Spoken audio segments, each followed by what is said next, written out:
Hello?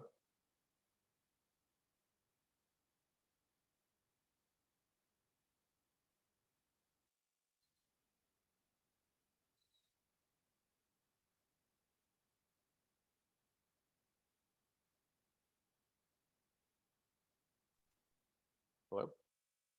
Can you hear me, Zay? Yes, I can. Can you hear me? Okay, good. I'm trying to get back to where you are now. Okay, there you are. Can you still hear me? Yep, I can hear you. Okay. It's my dog in the background. Okay, I'm not seeing you yet. But... Okay.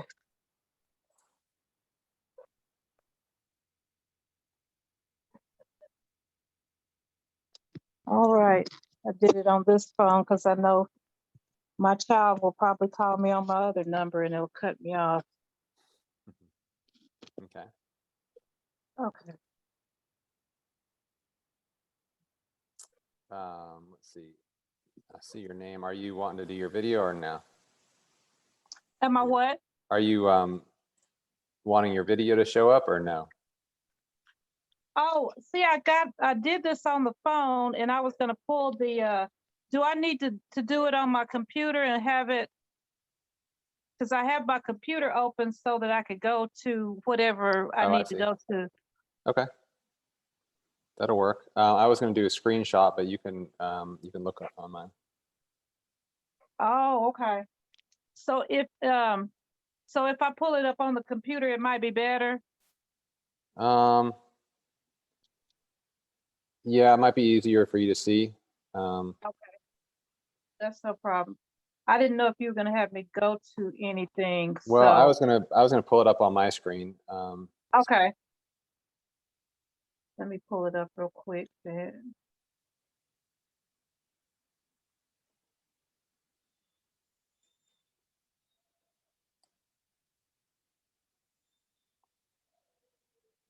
This computer is a little slow. I think I'm gonna have to figure out how to clean it up a little bit. I've been working on it because it's moving really slow.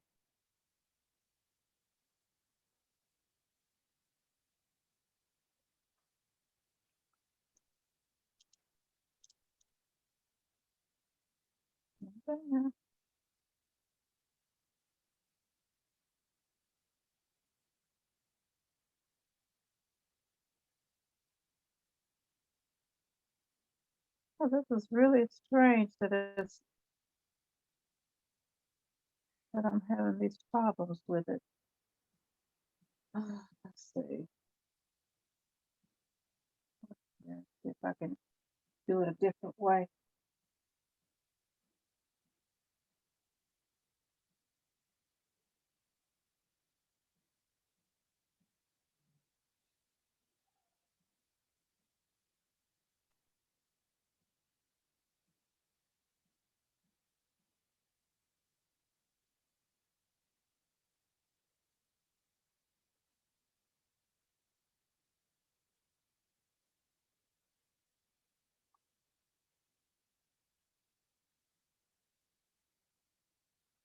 It should not be this complicated.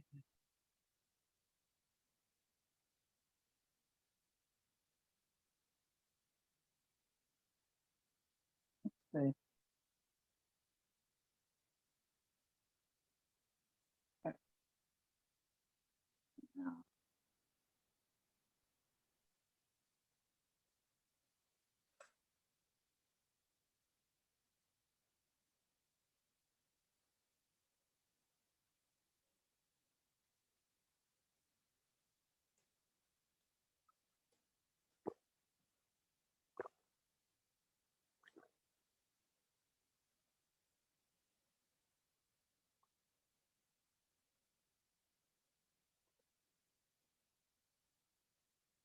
Recording in progress.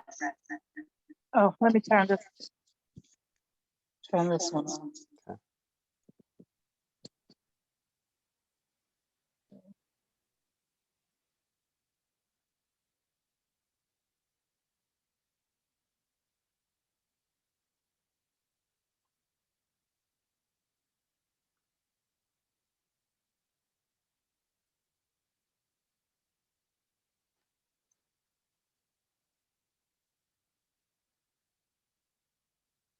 You're on mute.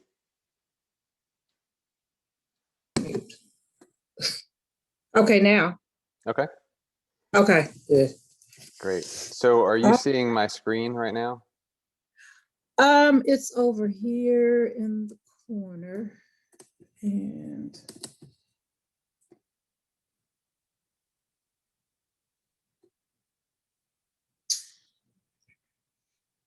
trying to see how to stop screen. Okay. So you got the City of Fayetteville homepage up there. Okay, got it. Oh. So what, here on the city, I'm gonna go through here, and I guess I'm gonna do this as if, you know, for you, but then also just kind of try to do it generically so that anyone kind of trying to learn this could get Go back and look the at basic ideas of it. Okay. And so I'm going to go here, and there's a bunch of different things on the GIS that we might want to look at. There's city maintenance, there's flood data, future land use. Infill scoring, most cities probably wouldn't have that. Land records, master street plan, parking, trails, etc. Future planning projects, utilities. So what I typically do is I want to know, look at the site. I want to know how big, what the dimensions are. I want to know what the zoning is, what you can build there, or if if you need to rezone it, or would like to rezone it. Okay. And then I look at the utilities. So what are we dealing with in terms of water and sewer? Will we have to add any water? And then I want to know the elevation. So what does that look like? And then I want to know if there's any rights of ways, easements, things like that might could create an issue. So I'm going to start with utilities. I'm going to click on this right here, and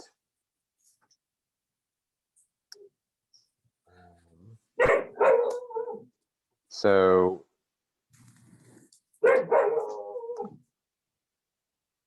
let's see. We are looking at our location here, and I'm going to see.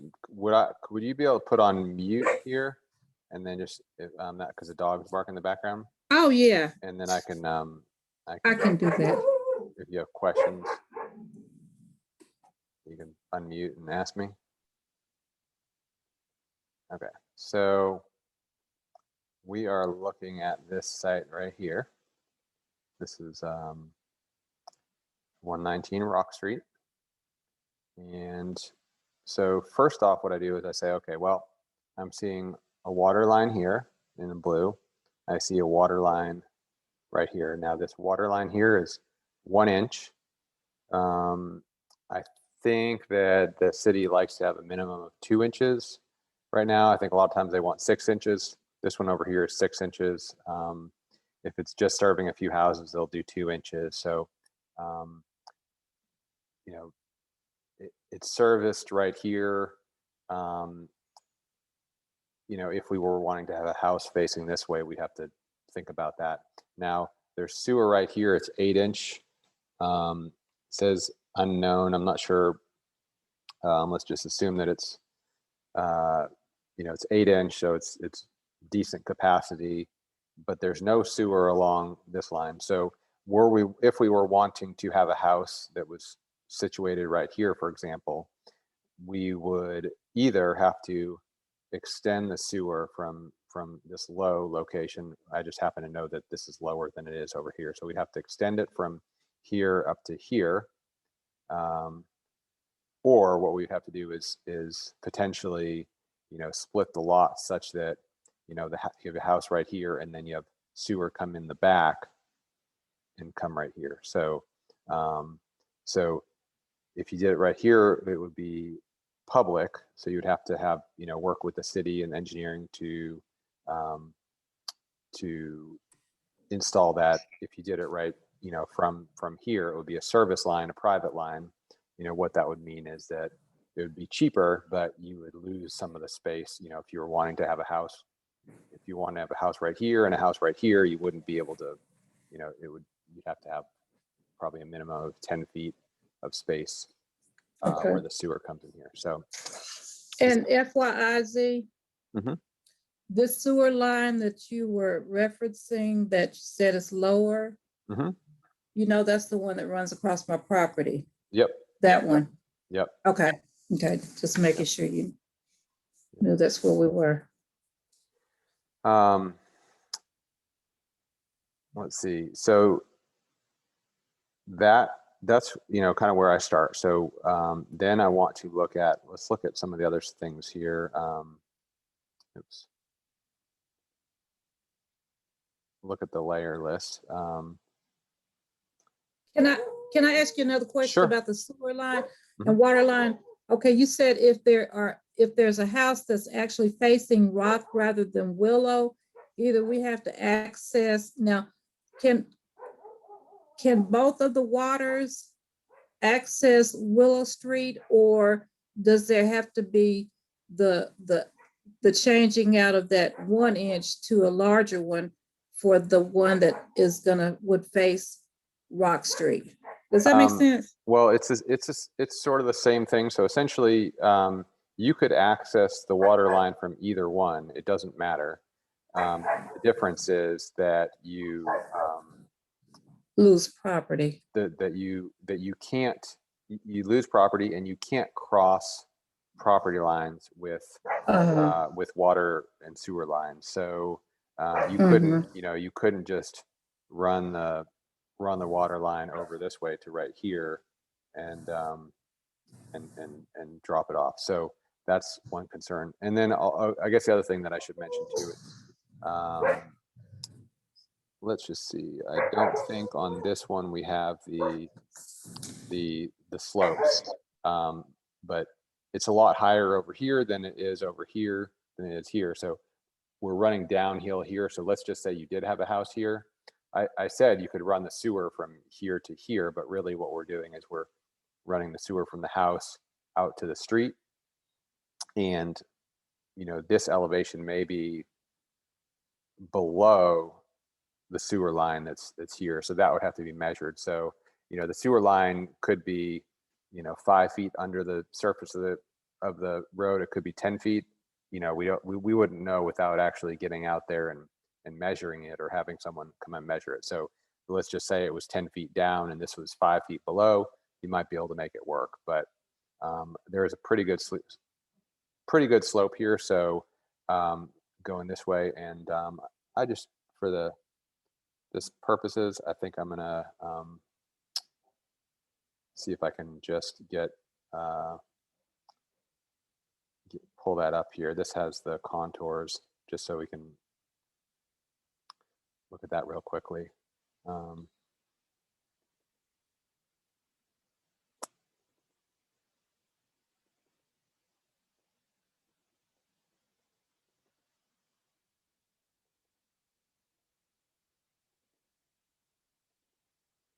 So here's a property. We can see now, the roads on here. These pink things are easements. Maybe on different GIS systems, they may look different, but you can click on this and it says general utility easement. This is the road right away. Now I'm gonna click on here and see if I can get the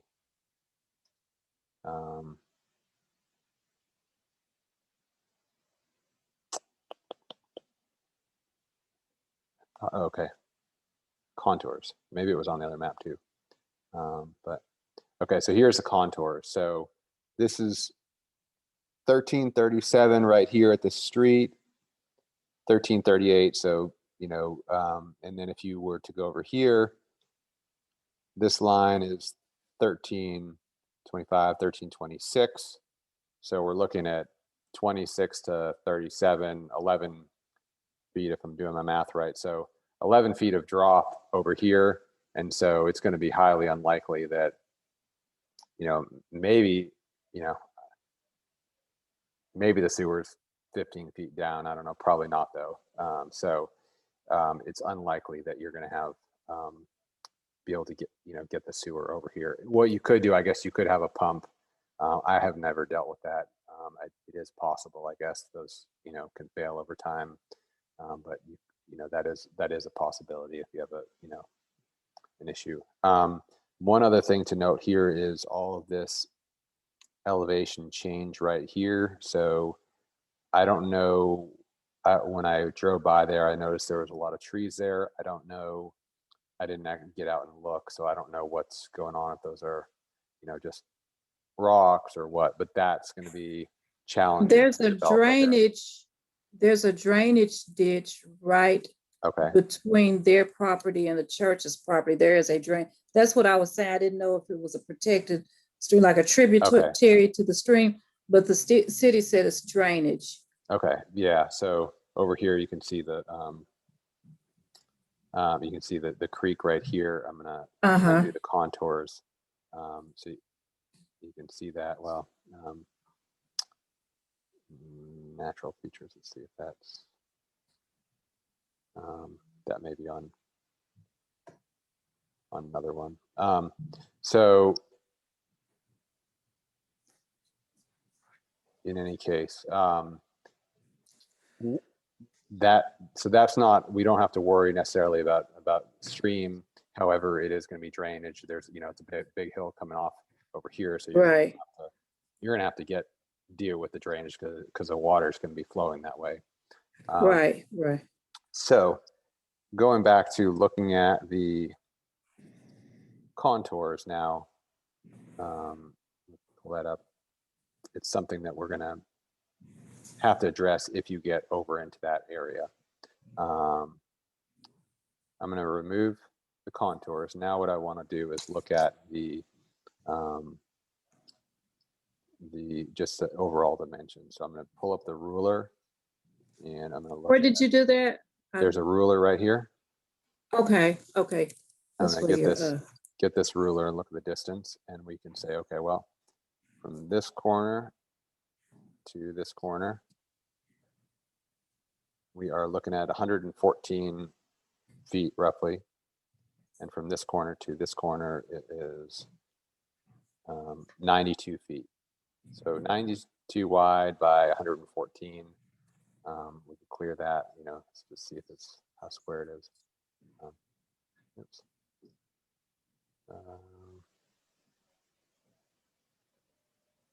94 feet, yeah. Okay, so it's a roughly 94 feet by 114. I'm gonna write this down here. So you clicked on the ruler that's up there on the bar, and then it opened up the measurement tab, and then you clicked on the ruler that's in the measurement tab. Yep. It says distance. Okay, and then you came down to the actual piece of property and you clicked on one corner. Mm-hmm. Okay. Now you can, pick what measurement you want it. Alternatively, to do the area. We could do. Let's just do this. Pick the corners. And here. So we're at 1/4 acre. So. Okay. So what we want to do next is let's go look at the zoning. And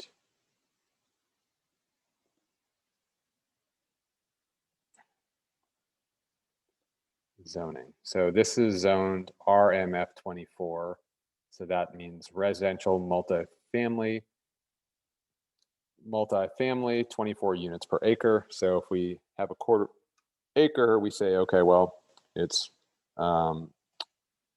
24 times 0.25 equals 6 units. So you can have a total of 6 units that you build there. So let's say you could do 3 duplexes, for example, or less. It's not very, as of right now, the rules are such that it's, you know, development is a lot easier for a duplex than a single family, or a duplex than multifamily. So you could do 3 duplexes, or you could do, you know, 6plex. You could, but it does not distinguish between, you know, number of bedrooms. So a duplex could have 4 bedrooms per unit, or it could, you know, or it could have 1 bedroom, and there's not. So you could have 6 bedrooms total with, you know, or 6 times 4, 24 bedrooms. But that's kind of what we're looking at right now. Let's see what else we would want to look at. I'm going to look at infill scoring. This is less relevant, but let's see if we click on it. Infill scoring, it's not showing up here. Oh, wait. Okay, this tells us who owns it, Mary Rogers. It's an infill score of 9. And so the way Fayetteville, you know, that what they look at is if it has a high score, I think there's. What is infill score?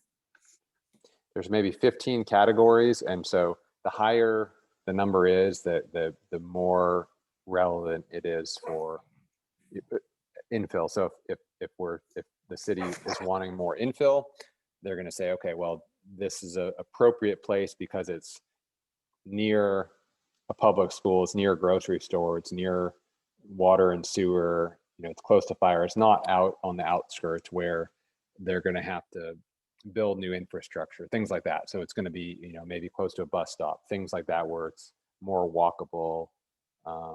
And so that's what the city is trying to promote, with things that are going to be closer to downtown, easier to service, you know, less future infrastructure required, more walkable, things like that.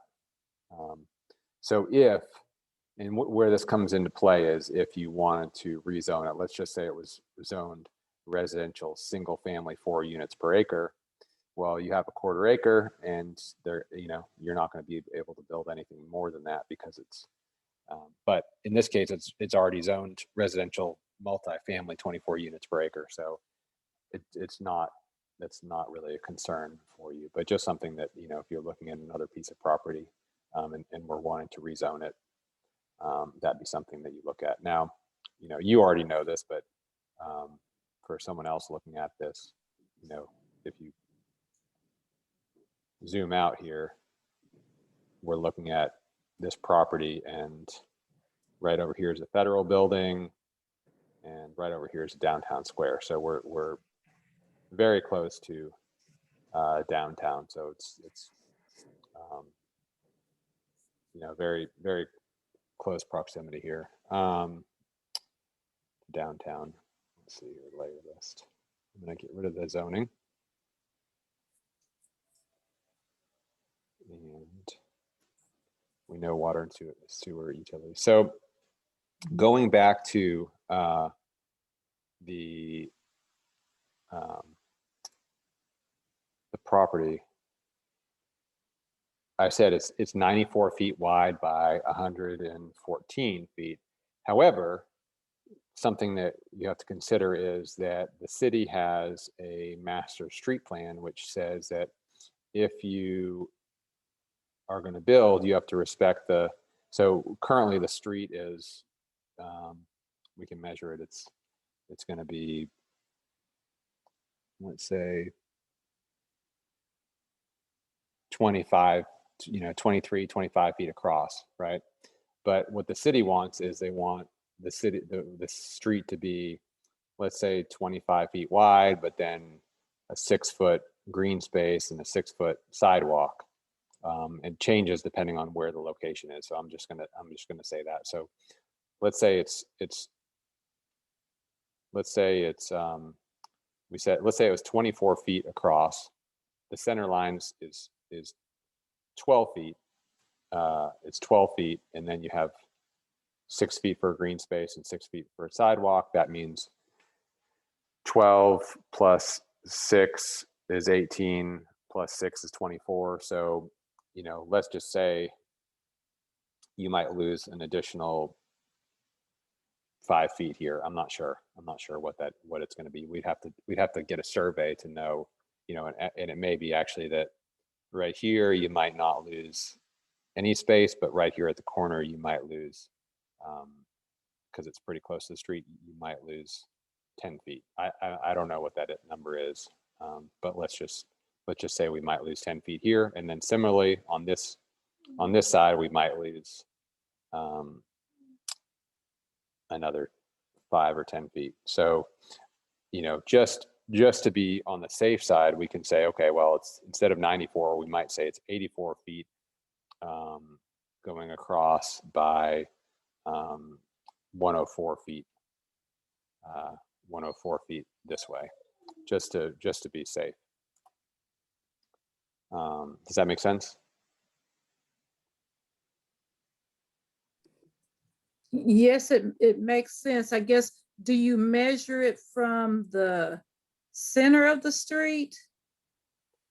Yeah, Is that where you typically, measure? typically now at the corners, I'm not sure exactly how they probably draw a line from here to here. I rely on the surveyors to tell me that, but you know, if I'm looking at buying a property or just sketching out what I want to do, you know, on the front, I'm just going to kind of estimate it that way. And then, you know, if it looks like, okay, well, there's some room here, then, or, you know, it looks like it could work, then I'm going to go ahead and get the survey done. So I know exactly. And in some cases, it may be that you can actually ask the city for a variance so that you don't give up so much right of way. So for example, let's just say you wanted to split the lot in half.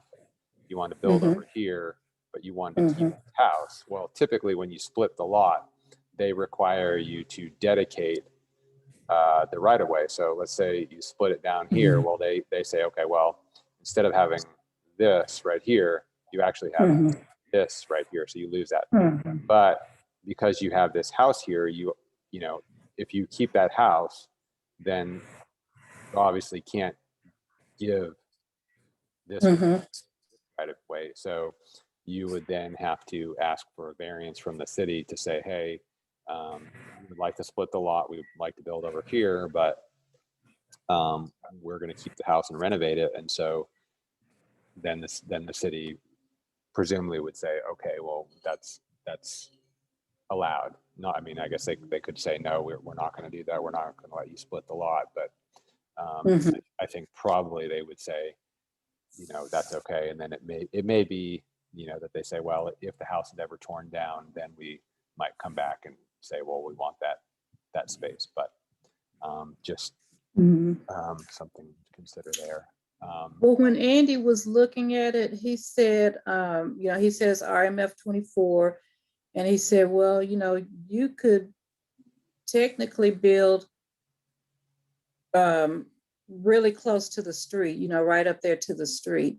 So when you're talking about the 6 foot green and 6 foot sidewalk, I'm wondering if, because he made it a point to say, you know, you can pretty much build all the way up to the street, but that doesn't take into account that 6 foot and 6 foot either. Right. So let's look at the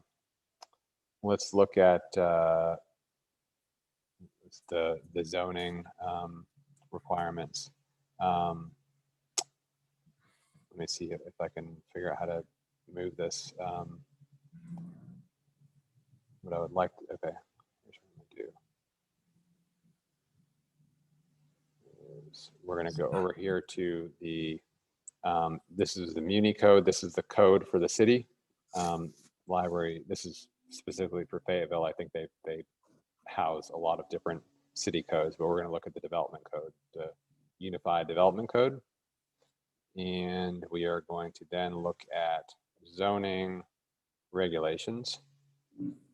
And we're going to go to RMF 24 here. And so here's what we're looking at. So what can we do in RMF 24? We can, it's 20 residential multifamily, 24 units per acre. And what can we do? Well, we can do single family dwellings, 2-family, 3 and 4 family, and multifamily. We can also do accessory dwelling units. So for example, a mother-in-law or, mother-in-law cottage or granny flat, whatever, however you want to call Let me it. ask you something. Multifamily dwelling and 3 and 4 family dwellings. Mhm. I'm just trying to get the distinction between those. It's really I think a city of Fayetteville distinction in what the city wanted to do. I think is to allow different zoning districts where you could have small multifamily buildings, so a 3 and 4 family unit, and you could say, okay, well, this is technically multifamily, but we're not going to get these huge multifamily complexes. So we're not going to get a giant apartment complex. It's a way to allow more density, more Mhm. apartments, but they're not going to be huge. If you're right next to a single family zone, it's going to So be. you can have a multifamily dwelling that's a 3 and 4 family dwelling, right? Yeah. Mhm. Okay, because it's just different. It's just so that I think they did that so that in certain zones where they call like the residential intermediate urban, you are allowed to have 3 and 4 family dwellings, but you are not allowed to have multifamily dwellings. So you Okay. couldn't do a apartment complex, but you can do a 3 or 4 family dwelling. Okay. Okay. And then here, what we have is conditional uses. So these are permitted uses you can do by right. You don't have to get any special permission other than development, but you don't need to get a variance or conditional use or go to the city to request that to do one of those. Right. Some of the other things that if you wanted to have a business or something like that, you would have to go to the planning commission and get permission to do that. Now, then we look at density. Okay, well, we can have 24 units or less per acre. Per acre. And then here is the bulk and area regulation, the lot width minimum. So, okay, if we're doing a single family, we can 35-foot wide minimum. Similarly, if we're doing a 2-family, we need at least 35 feet wide lot. That's the lots. Okay, yeah. Lots. The lot width, yeah. Okay. The frontage for the house. Okay. If you have 3 or more, then you need 70 feet. So if let's say you're doing a duplex, so if we go back to, well, let's just look here. If we do a 2-family, we need 4,000 square feet. And we need 35 feet wide. And if we are, so that's we're looking at, and then look at setback requirements. So we've got front is called a build to zone that is located between front line and 25 feet from the property line. So as opposed to a building setback where you have to move your building, at least 10, 20 feet back,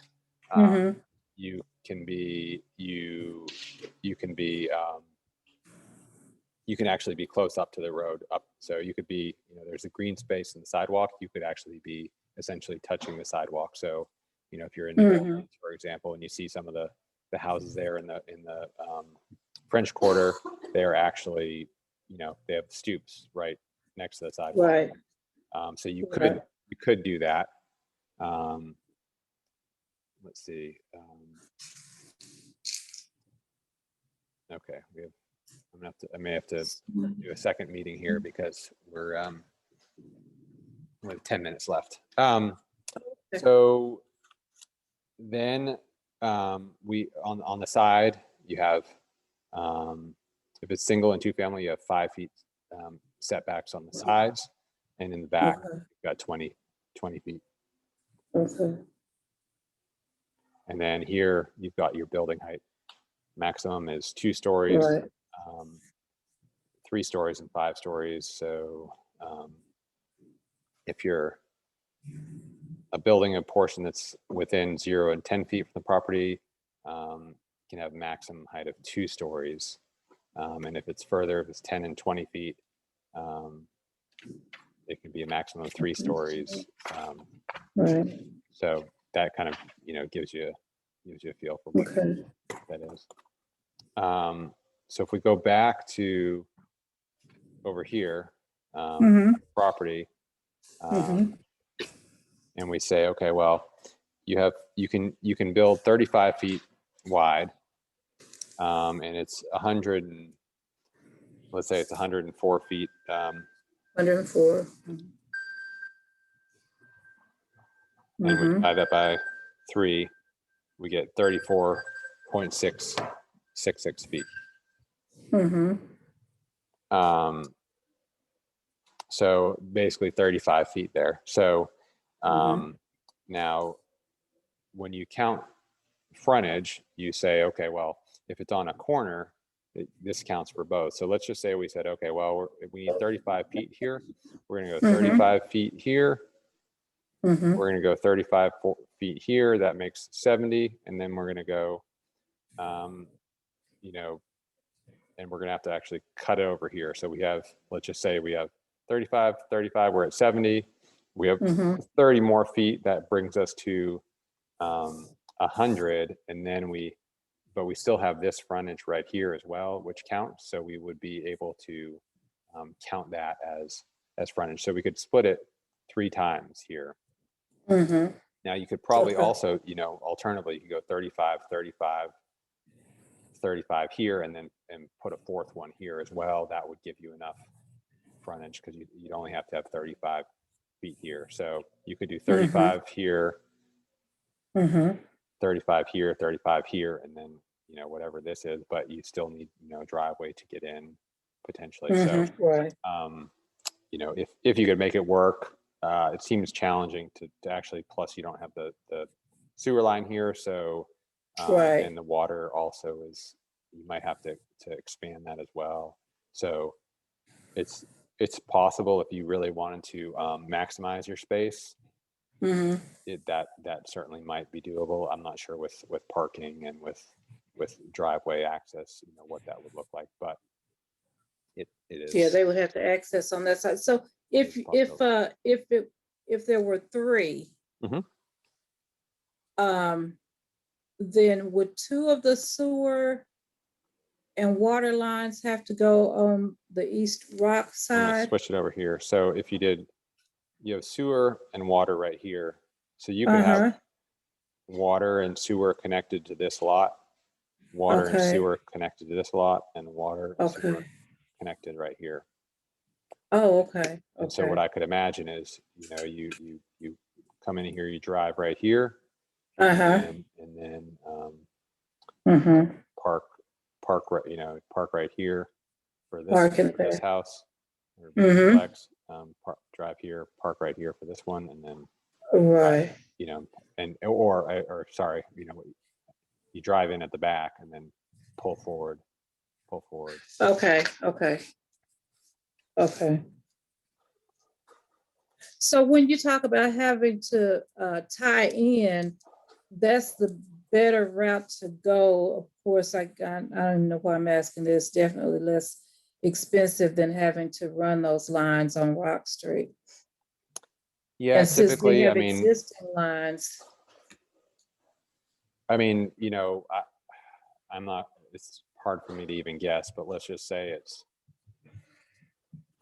$30,000 to run the water line and $30,000 to run the sewer line. Maybe it's less to run the water because you're going this way. Maybe, I'm not sure, 30,000 to go this way and 15,000 to go this way or something for the water. So, you're looking at let's just say it's $50,000, to do the, well, if you if you get an extra lot, for $50,000, maybe it's worth it. But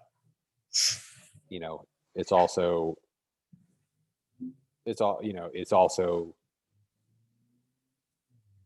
in my, dealing with the water and sewer, and because it's dealing with the city and engineering, Right, it's complicated, it's going to take a while, it's going to cost money. So right.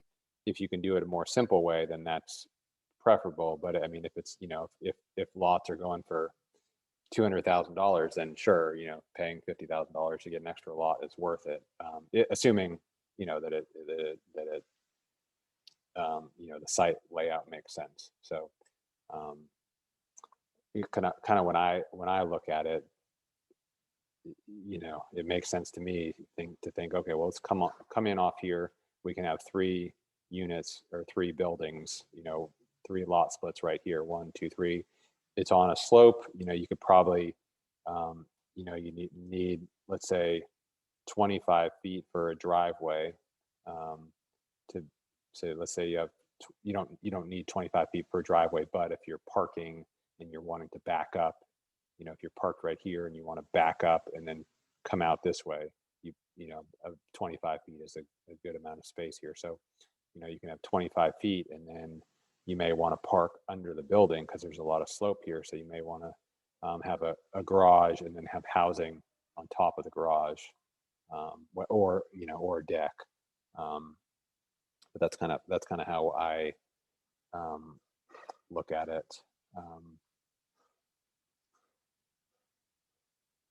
And so, okay, so we know we can split it from that perspective. We also, coming back here, we know that we have 5 feet setbacks, and in terms of amount of space, if you do a 2-family, you need 4,000 square feet.